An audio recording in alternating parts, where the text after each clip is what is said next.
Question 15 says, a student connected a signal generator to a loudspeaker. So here you have a loudspeaker connected to a signal generator.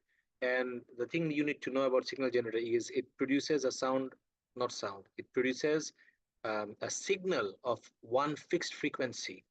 And so if you feed that into the loudspeaker, it will produce a sound of one specific frequency. The student arranged metal plates in front of the loudspeaker as shown. The student left gaps between the metal plates, and you can guess why there are gaps so that the waves can diffract. Sound waves from the loudspeaker passed through the gaps. The gaps were approximately the same size as the wavelength. See, they're all dropping hints. These are all hints you have to pick up on. The student stood at point X and heard a loud sound.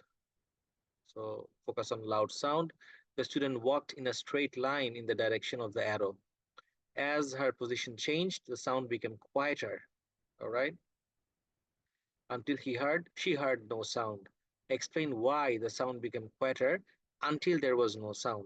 So actually, even though the question says why the sound became quieter, since it's a 6-mark question, you also have to address why the sound was loudest at X. So when does the waves produce a loud sound? When they interfere constructively. And when does constructive interference take place? When the two waves are in phase. And the moment you start moving away from X, oh, by the way, why were the two waves in phase? Because X was the same distance from both the gaps, and the gaps were acting like two separate sources.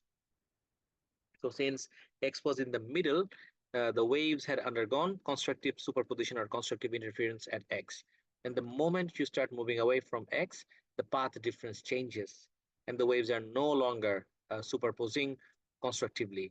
And when at one point away from X, the phase difference is, let's say, 180 degree or pi radian, or the path difference is half a wavelength, then destructive superposition takes place and no sound can be heard. And the question clearly says that you have to construct your answer based on interference. So it's a good thing that the question guides you how you should construct your answer. So these are your points, everybody.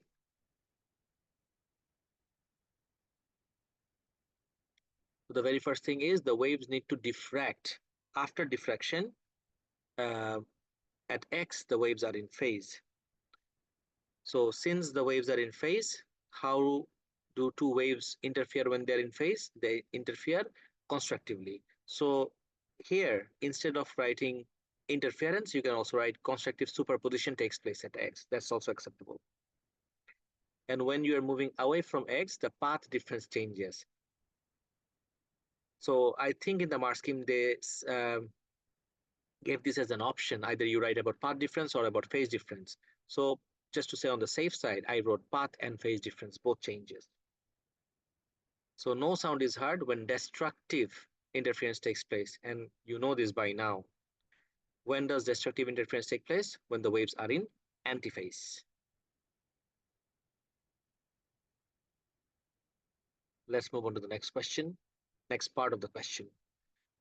Part B says, interference can be demonstrated using visible light. A student connects two filament lamps to the same power supply. Okay, a screen is placed a distance from the lamps as shown. Explain why it is not possible to create a consistent interference pattern on the screen using this arrangement. So you might be wondering, if this works over here with sound, it should also work with light. But the issue is you're using two different sources. So two different sources very likely will not have the same frequency, meaning they are not coherent. And to get a stable interference pattern, you have two requirements, and you should know this by now. What are the two requirements for waves to undergo a stable, or waves to exhibit a stable interference pattern? Number one is waves must be coherent. And what does that coherent even mean? They must have a constant phase relationship. But if you're using two separate sources instead of one, there is absolutely no way the light from the lamps would be coherent. And if they are not coherent, the phase relationship is not constant.